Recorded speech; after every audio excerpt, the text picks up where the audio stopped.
Today we're in week number 2 of our Anxious for Nothing series, and we're going to start with a definition that we looked at last week from Oxford Dictionary. They define anxiety as a feeling of worry, nervousness, or unease, typically about an imminent event or something with an uncertain outcome. And for today, I want to add just a little bit to the end of this definition. It's really something that you can't control, right? The imminent event, that uncertain outcome isn't the problem. The problem is you can't control it. Today, we're going to look at why control freaks get so anxious. And here's the big idea. Control is just an illusion. And that's why control freaks get so anxious. Think about what technology has done for us, right? With a touch of a button, we can reach out to anyone at any time.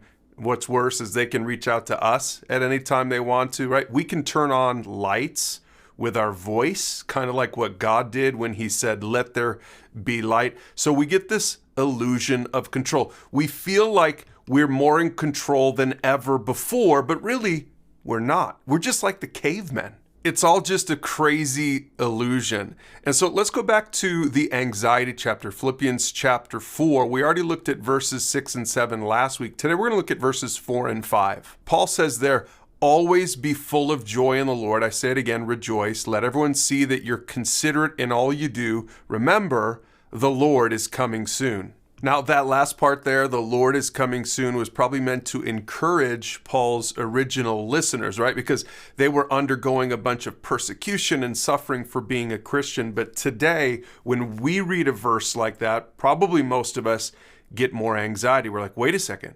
The Lord is coming soon. I don't know if I'm ready for that. I've been working on heaven on earth here. I'm not ready for Jesus to come back. It makes you feel out of control. And you see, that anxiety is actually a wake-up call. It's what Paul called a thorn in the flesh to remind us of our dependence upon God. This comes from 2 Corinthians chapter 12. Paul says this, "So to keep me from becoming proud, I was given a thorn in my flesh. 3 different times I begged the Lord to take it away. And each time he said, 'My grace is all you need. My power works best in weakness.' So now Paul says, 'I'm glad to boast about my weakness so that the power of Christ can work through me. That's why I take pleasure in my weaknesses and in the insults, the hardships, the persecutions, and the troubles that I suffer for Christ. For when I am weak," Paul says, "then I am strong." Now look, Paul doesn't give us the specifics about his thorn in the flesh. Maybe it was some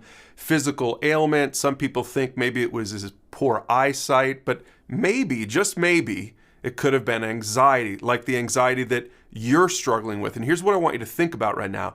Your anxiety is a gift because it wakes you up, it opens your eyes to your need for God. See, what God wants all of us to learn is that through all of the unexpected ups and downs, God is still on the throne of our lives. This is something that Isaiah, the prophet, learned back in Isaiah chapter 6. He writes there in verse 1, "It was in the year that King Uzziah died that I saw the Lord. He was sitting on a lofty throne, and the train of his robe filled the temple." Now, here's the thing with King Uzziah back in the days of Israel. He reigned for 52 years.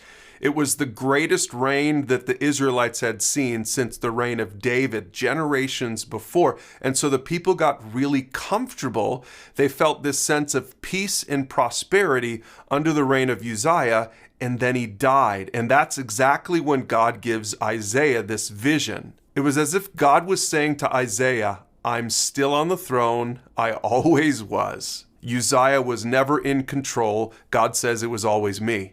So we can take a lesson from Isaiah, and really the practical response to control freak anxiety, if that's what you're feeling right now, is to rejoice in the Lord. Let's go back to that verse that we started with. Paul says this, "Always be full of joy in the Lord." I'll say it again, rejoice. See, Philippians is an interesting letter. It was written by Paul from prison, and yet the theme is right here. It's joy. Paul had a decision to make writing from that prison cell. He could focus on those prison walls, or he could focus on the providence of God. And he decided to do the second thing.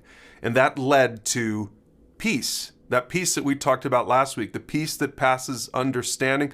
So if you're a control freak, I encourage you to take a lesson from Paul and from Isaiah and from so many others throughout the Bible. Lean into your anxiety, listen to it, let it become your teacher. The lesson that you'll learn is that you are not in control. In fact, you never have been. God has always been on the throne, and that's worth celebrating. Now, talk about this with your family, your small group, or your mentor at pursuegod.org/anxious.